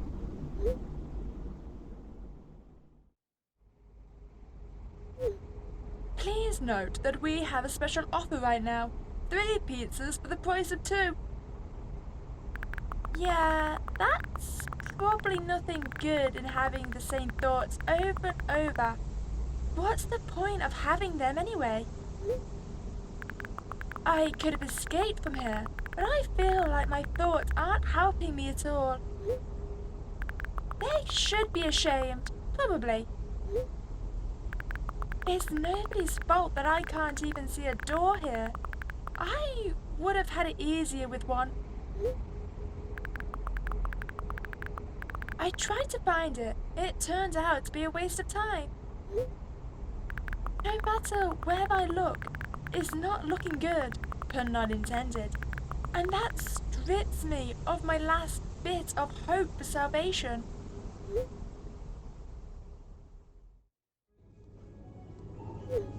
We also have a discount program for new customers. You can learn more about it on your account page. Don't you think that me being here is also a waste of time? What's the point in that? I can just keep on thinking, and even then my thoughts are as meaningless and empty as everything else. Does it mean that I'm not filling the void, but I'm a part of it? Then why should I feel anything? Why should I know that I exist? Although, I'm not even sure about that. This place is always neither warm nor cold. It's neutral. But at the same time, if I think about warmth, I feel warm. Maybe this world corresponds to my thoughts? I wouldn't want to admit that I'm completely empty. I'm not the reason everything had disappeared, right? Can't I just adapt and get used to having nothing around me, since I can't do anything about it?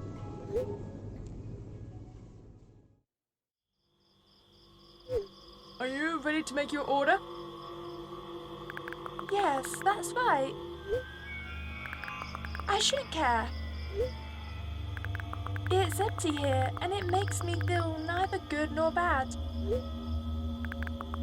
I'm all alone, but at the same time, it feels like I'm not. There are a lot of thoughts in my head. They always keep me entertained. I can create a whole world with them. This place is safe, and nothing bad will happen here. Nothing good will happen either, though. Me being here is a waste of time. I don't feel the void, I'm a part of it. This strips me of my last bit of hope for salvation. I shouldn't care. It's empty here, and it makes me feel neither good nor bad. It's nobody's fault that I can't even see a door here. What's the point in having one? I feel like nobody is helping me. They should feel ashamed. I wouldn't want to admit it, but I'm all alone here. I can't do anything about it.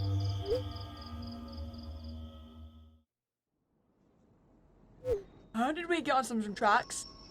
Please note that we have a special offer right now. 4 pizzas for the price of 2. Oh, what a steal!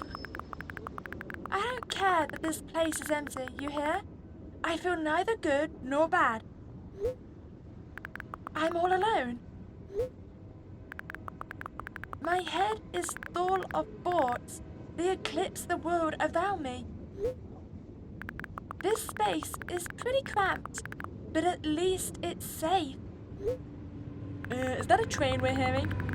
Even though I'll never feel good here. Does that mean existing is a waste of time? I need to decide, and my thoughts will help me.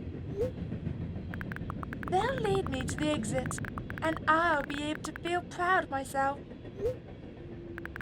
I'll be able to save myself. At the same time,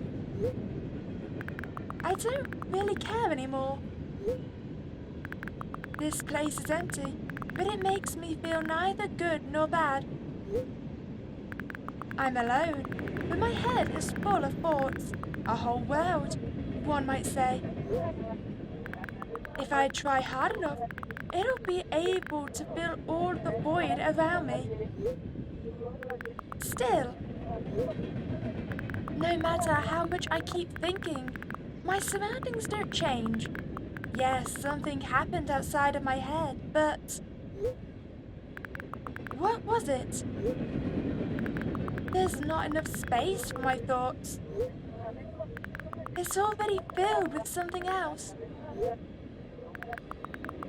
Even if there's nothing around me, I'm still here. And my head is full of thoughts. If I try hard enough. So the world isn't empty after all. I can't see anything. Do we hear an almighty crash?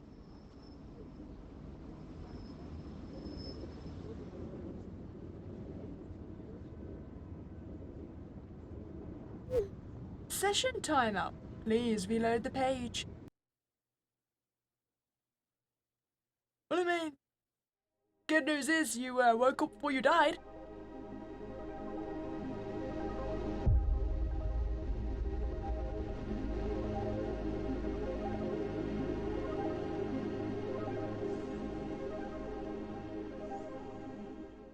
Okay, so we're back, and I'm going to retry the ending I tried for last time, which is collect everything, but I'm assuming that little thing down there is what triggered the pizzeria situation. So, because it was a bit weird that there was absolutely no commentary on it when you comment on absolutely everything in this room. So maybe that's some kind of secret or something. So we've collected all of the other fireflies, and now we'll finish searching without that note. And here we have it, our next ending. Another terrible morning.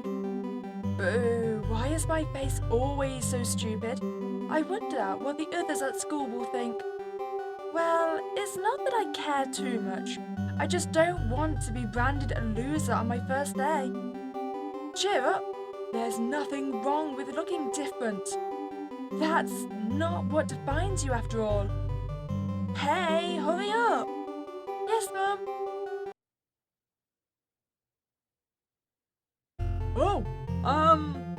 I certainly are looking different today.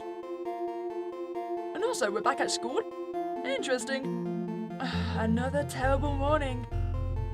Boo, why is my face always so stupid? I wonder what the others at school will think. Probably that, you sleep very heavily on one side, that you've pushed your entire face up. Well, it's not that I care too much. I just don't want to be branded a loser on my first day. Cheer up, there's nothing wrong with looking different. That's not what defines you after all. Hey, hurry up! Yes, Mom? Oh! Are you feeling okay? Someone broke your neck multiple times. Another terrible morning. Boo, why is my face always so stupid? I wonder what the others at school will think. Well, it's not that I care too much. I just don't want to be branded a loser on my first day. Cheer up, there's nothing wrong with looking different. That's not what defines you after all. Hey, hurry up! Yes, Mum?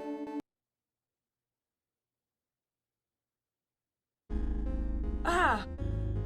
My head is feeling remarkably empty today, I feel. Another terrible morning. Boo, why does my face always look so stupid? I wonder what the others at school will think. Well, it's not that I care too much. I just don't want to be branded a loser on my first day. Cheer up, there's nothing wrong with looking different. That's not what defines you after all. Hey, hurry up! Yes, Mum?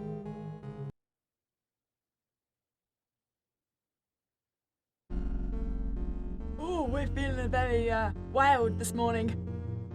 Another terrible morning. Boo, why is my face always so stupid? I wonder what the others at school will think. Well, it's not that I care too much. I just don't want to be branded a loser on my first day. Cheer up, there's nothing wrong with looking different. That's not what defines you after all. Hey, hurry up! Yes, Mum?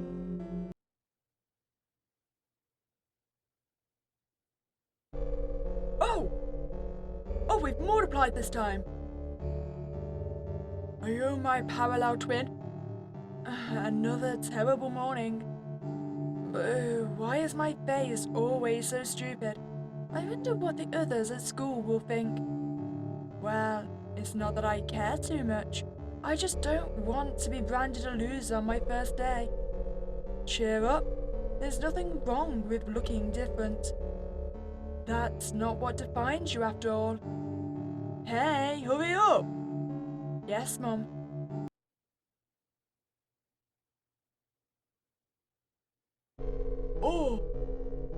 I don't think our re-merging was particularly successful. How are you feeling? Another terrible morning. Ooh, why is my face always so stupid? I wonder what the others at school will think. Well, it's not that I care too much. I just don't want to be branded a loser on my first day. Cheer up, there's nothing wrong with looking different. That's not what defines you after all. Hey, hurry up! Yes, Mum?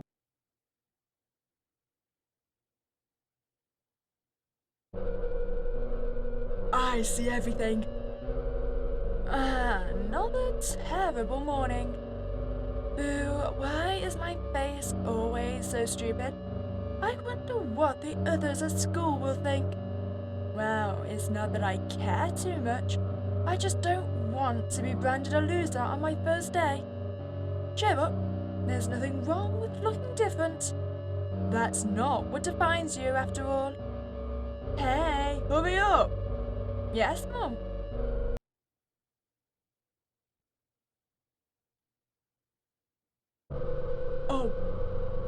Oh, I'm gone. And have I been beheaded? That's quite unfortunate. Another terrible morning. Boo, why is my face always so stupid?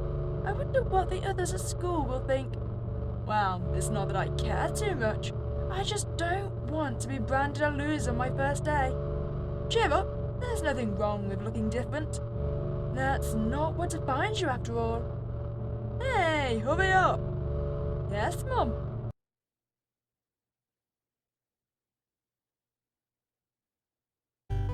I found my head! If only my face was attached to it. Good morning. I feel wonderful today. Can't wait for my first day at school. Hey, hurry up! Yes, Mum?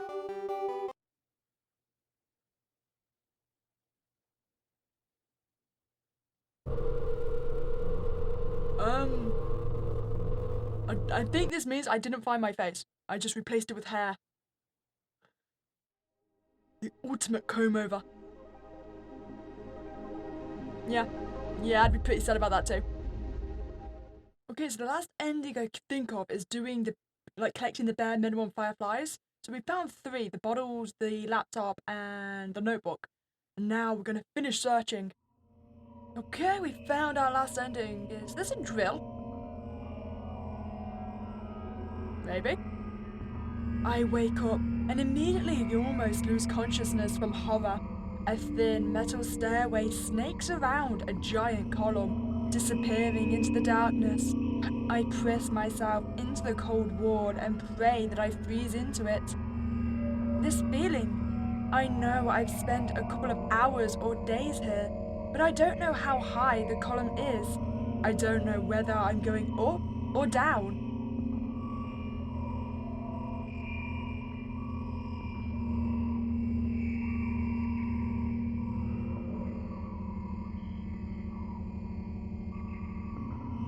£1 billion of concrete and 1,000,000 miles of emptiness. It's impossible to stay sane when you're near cosmic numbers like that. Looking at them, touching them, even thinking of them makes me feel unimaginable horror. It was just a matter of time before my short term here will end. My mind will melt and my body will turn to dust. The wall's coarse surface scratches my face. The steps under my feet hum from the wind, eager to escape the concrete's clutches and dive into the abyss along with me. But I'll stay here. I'll stay here without going anywhere. I won't even open my mouth. My every word will be swallowed up by the abyss. I won't take a single step. Why would I? To find out where the stairway abruptly ends? It's all meaningless.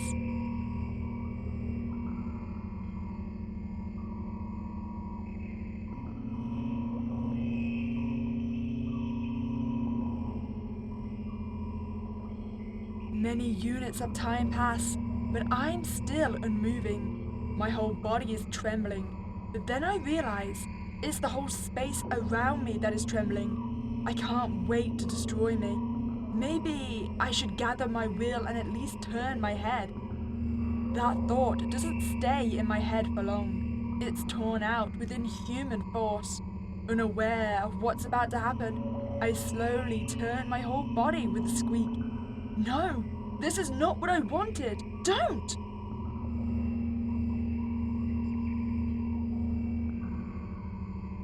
Amongst the silence sings a lonely colossus, unmoving. Until the music stops, the bridge across the dark abyss cannot be seen.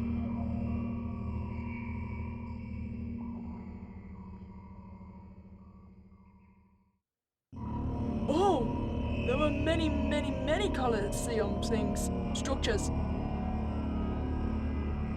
Hopefully I'm on the right one. Oppressive, thick, sticky air drives itself into my ears, silencing my thoughts with a haphazard string of words, while I watch the scene before me unfold. Hundreds of giant concrete structures, just like mine, spread in tidy rows endlessly in all directions. Stairways wrap around them like vines.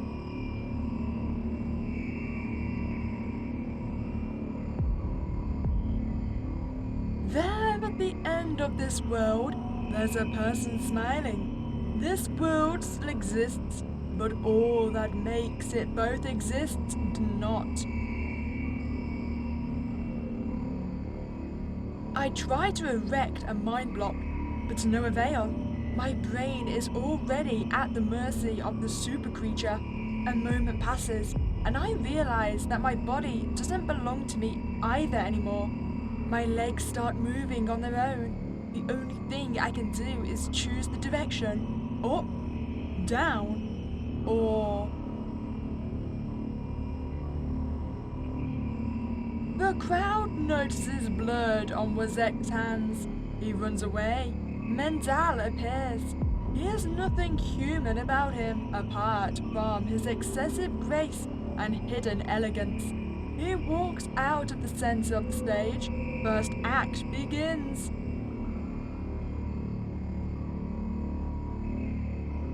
Foreign thoughts become even more incoherent. There's less and less space for my own. Do you feel the connection to your body clearly, or does it still cause confusion and fear? If you've been living through that fear a lot recently, how did it manifest exactly? Answer honestly, don't hide anything.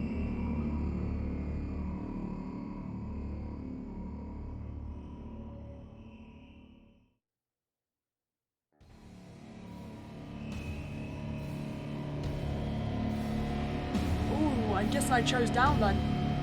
Probably for the best. I decided to descend.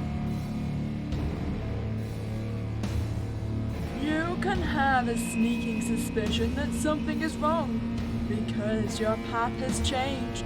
Maybe you started talking in a wrong way, or made some sort of mistake. If so, start getting used to your new life. Try creating imagery that would instill the feeling that everything is as it should be, and with time, it will create a new order inside you. I don't doubt that you're going through some hard times, but you have to make sacrifices. Grow up. Only then you'll be able to obtain the meaning of life. Do you get it? Try that if you find it important. Every passing day is a precious gift. If you share a piece of that gift with the world even once, it'll seem like a speck of dust. Do you get it? No, I'm sorry. I won't get that then. Do you get it? Do you get it? Do you get it?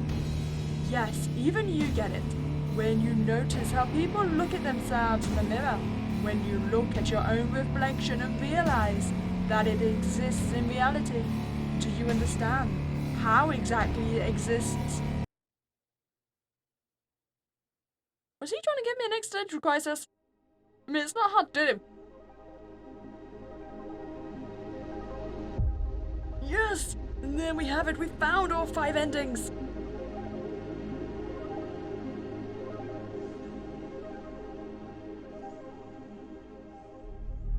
Well, I hope you enjoyed that playthrough of Milk Outside a Bag of Milk Outside a Bag of Milk. I feel like this is one of those special kind of games where at this point, after I've just finished playing it, I probably don't understand a lot of what was being implied in the game, the situations that were going on, the context behind it. But I'm still enjoying it anyway. It's kind of the go-home of visual novels for me. I'm just here for the imagery and I'm loving it. As always, if you want to check out the game, I'll leave the link in the description below. If you enjoyed your time here, then please remember to like this video and subscribe to this channel. But other than that, have a spooky day and I'll catch you next time, guys.